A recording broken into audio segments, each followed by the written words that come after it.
drones are flying into the territory of NATO nations. Fighter jets are being escorted away from the Baltic Sea. September has seen Russia take its hybrid warfare campaign against NATO a step further than anybody expected. Russia is acting with impunity, without fear, and it's not going to stop sending its drones until Europe does something about it. That something may be on the verge of happening. Europe is planning something big to stop Russia's air force forever. And if the continent can pull off what it's planned, Vladimir Putin's plans for a Europe-wide war may now lie in tatters.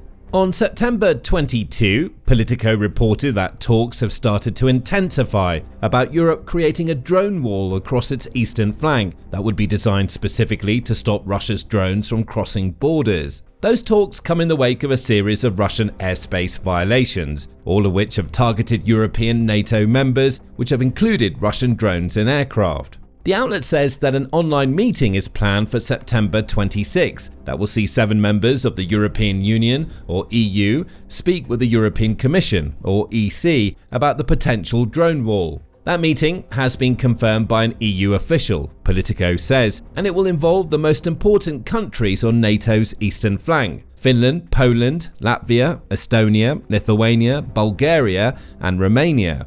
Beyond these 7 nations, the European Commissioner for Defence and Space, Andrius Kubilius, will be in attendance. And of course, the EC would be foolish to omit the nation that's innovated more than any other in the drone warfare field. A representative from Ukraine will take part in the discussion, perhaps hinting at the possibility that Europe will turn to Ukraine to help it manufacture the drones it needs for its wall. That point will be revisited later in the video. The announcement of the meeting follows on from EC President Ursula von der Leyen's State of the European Union address, in which she threw her support behind the concept of a drone wall. There is no doubt Europe's eastern flank keeps all of Europe safe, from the Baltic Sea to the Black Sea. This is why we must invest in supporting it through an Eastern Flank Watch, von der Leyen declared in her speech. This means giving Europe independent strategic capabilities. We must invest in real-time space surveillance so that no movement of forces goes unseen. We must heed the call of our Baltic friends and build a drone wall. The EC President's message is clear. There is no more time for debate or concerns about escalating the tensions between Russia and Europe's NATO members. That escalation is already happening. Russian drones and jets are invading European airspace. Those aerial assets might not be launching any attacks just yet, but these incursions go beyond anything Putin has done before.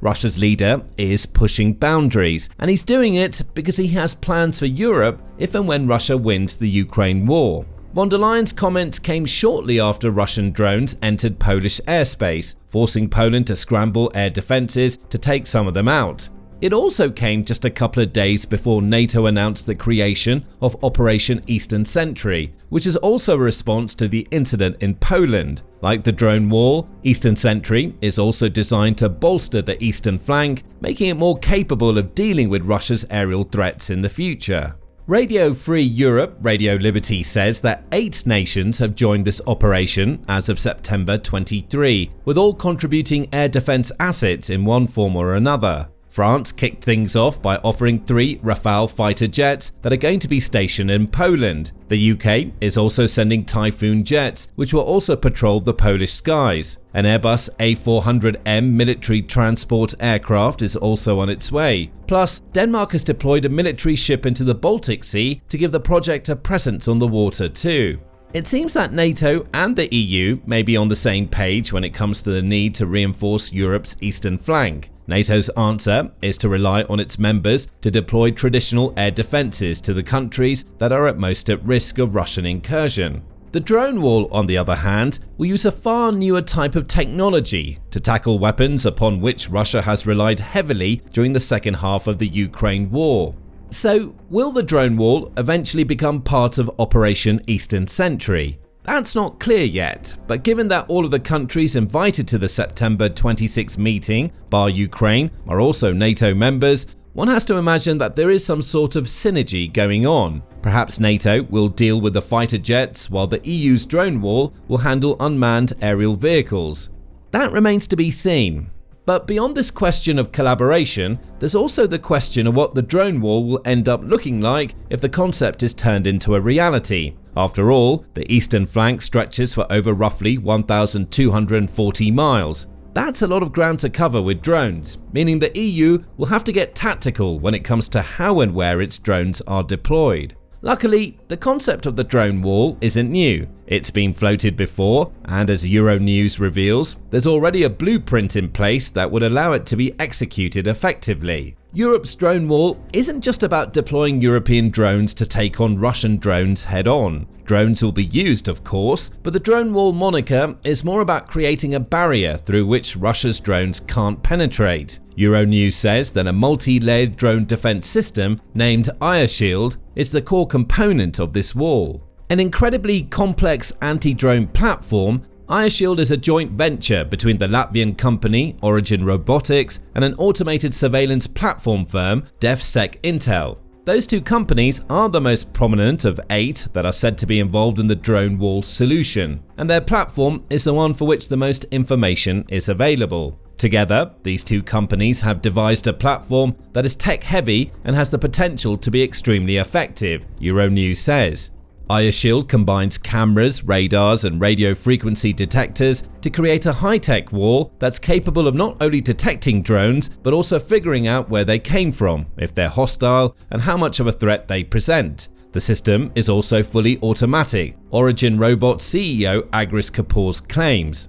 As such, it'll be able to determine if the drones that it detects need to have their signals jammed or blocked, which would send them off course, or if a drone needs to be deployed to counteract the threat. Eirshield is also designed to be capable of detecting fast-flying unmanned targets, traveling at around 124 miles per hour. For context, the base Shahed 136, which Russia both uses directly and has used as the basis for its domestically produced Gerber drones, is capable of hitting speeds up to 111 miles per hour, France 24 reports. In June, Euromaidan Press said that Russia's latest Shahed-type drones can hit about 130 miles per hour. Plus, it's working on jet-powered drones that are a lot faster. Some reports even say they can reach speeds of up to 335 miles per hour.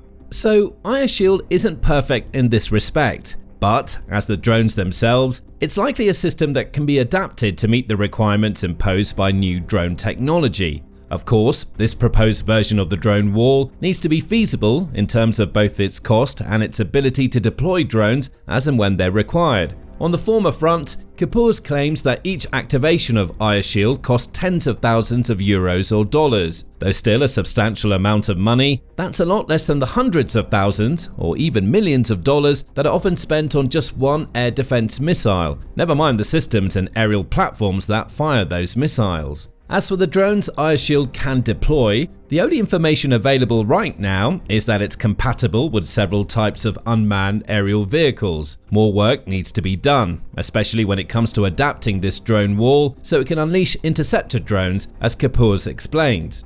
The systems which are currently in place were designed for a lot more expensive threats, such as neutralizing missiles and manned aviation, Kapoor tells Euronews. It was not designed to intercept, strike drones. That threat is very new, so we're just now designing for it.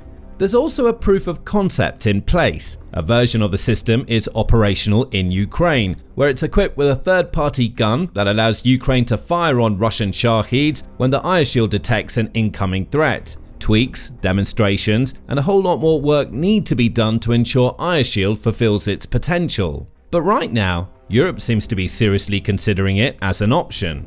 So, there appears to be at least one idea for how Europe is going to create the drone wall that von der Leyen says is needed, and that will be the topic of conversation at the upcoming virtual meeting mentioned earlier. However, the question of why Europe needs to build a drone wall in the first place has not yet been fully answered. The main reason has already been touched upon. Russia has been getting far too brave with its incursions into NATO airspace recently. September alone has seen Russia send several drones and aircraft into airspace where they absolutely shouldn't be. Those incursions started on September 10, when Poland reported that 19 Russian drones had entered its airspace. Poland had to shoot down at least 3 of those drones in what was a brazen Russian assault on a NATO-aligned country.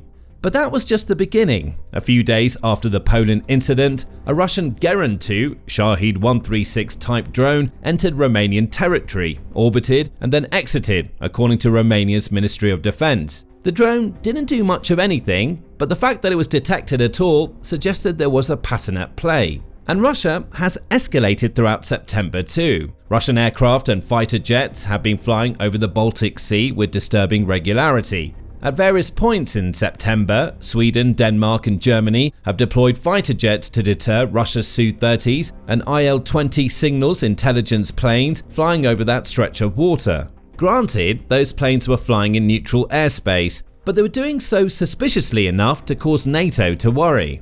Russia took things a step further still on September 19 when it sent a trio of MiG-31s into Estonian airspace. Those fighter jets lingered despite repeated warnings from Estonia, forcing NATO to deploy its own fighters to guide them away. And even then, Russia isn't stopping. Poland was again a target on September 20 when it registered a pair of Russian fighter jets, violating the safety zone of its Petro-Baltic offshore oil platform. Again, Poland had to scramble interceptors to deal with the threat. And finally, there's the Copenhagen incident. On September 23, The Guardian reported that a trio of large drones flew close enough to the runway at Copenhagen's airport to force the facility to suspend operations for 4 hours. Right now, a link to Russia is suspected, but hasn't been proven. All 3 of the drones sported green lights, and they entered and exited the scene in a similar fashion, which Danish authorities say indicates they're being operated by a capable actor.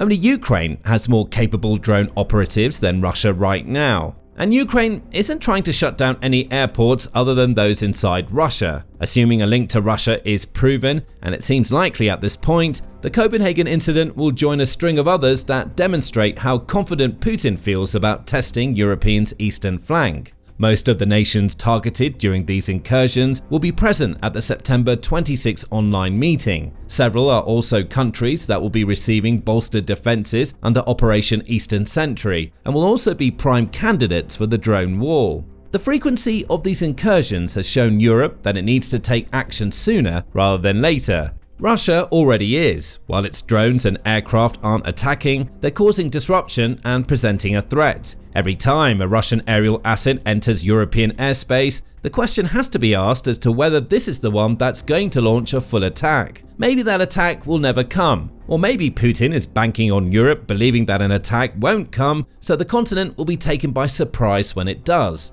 Words aren't enough anymore.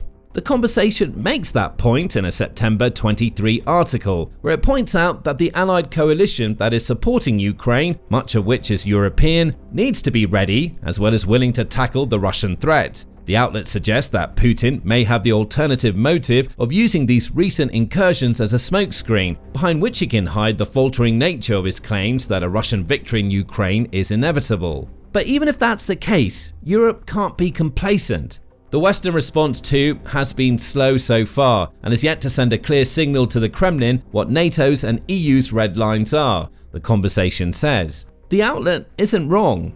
Perhaps von der Leyen's call for the drone wall, coupled with the fact that it's soon going to be a topic of serious discussion, will send that signal. At the very least, it may indicate that Europe's entire eastern flank is a red line, as Russian drones that try to cross the drone wall could end up being shot down. And the same could go for other aerial assets, perhaps up to and including fighter jets, once that wall is fully developed. So, Russia's incursions are the primary reason why the drone wall is closer than ever to being created. However, The Independent raises the interesting point that the creation of such a wall could be vital in terms of Europe limiting its dependence on the US when dealing with what Russia is doing. This isn't necessarily because the US is unwilling to help. Rather, the country appears to be focusing more on itself right now.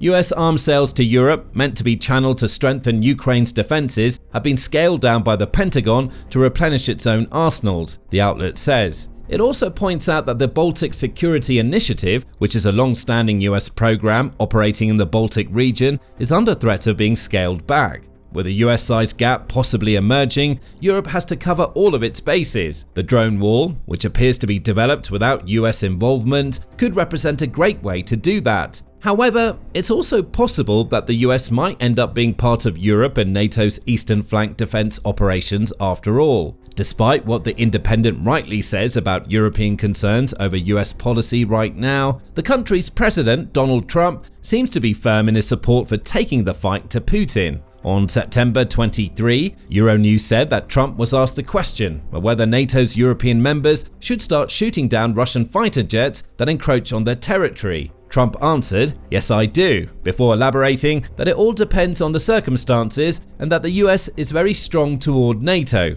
as it should be, given that it's a founding member. Later, Trump also took to his Truth Social platform to express thoughts that suggest he's undertaken a complete turnaround on his perception of the Ukraine war. After getting to know and fully understand the Ukraine-Russia military and economic situation, and after seeing the economic trouble it's causing Russia, I think Ukraine, with the support of the European Union, is in a position to fight and win all of Ukraine back in its original form, Trump wrote. He added that Russia has revealed itself to be something of a paper tiger, and that it may take only more time, patience, and financial support from Europe and NATO for Ukraine to win. Granted, he didn't say if this support will be coming from the US as well. However, it seems clear that Trump now views Russia as a fallible nation, which may mean that he's willing to contribute to the drone wall in the future. Only time will tell. The next question to ask is simple. Can Europe actually build the drone wall? The blueprint described earlier in the video is very impressive, but it requires funding. It needs commitment from the EU, NATO, and anybody else involved for it to reach maturity. In other words, if a drone wall is possible, it isn't going to be built quickly. In a September 12 article, Politico was blunt about the situation, claiming that NATO, and by extension Europe, isn't ready for Russia's drones. The problem, Politico says, is that Europe doesn't have enough cost-effective solutions for dealing with Russian drone swarms. Those swarms would cost far more to eradicate with air defense missiles and similar weapons than they cost to build, creating an opportunity for Russia to drain Europe's defenses. CNN also raises the same cost-related point, while asking whether NATO and Europe are capable of innovating at a fast enough speed to keep pace with Russia's drones. It's not that what Europe has isn't capable, the outlet notes. However, it points to how NATO jets were used to avert an Iranian missile and drone strike on Israel back in April. The jets were effective, however, that defense cost more than $1 billion.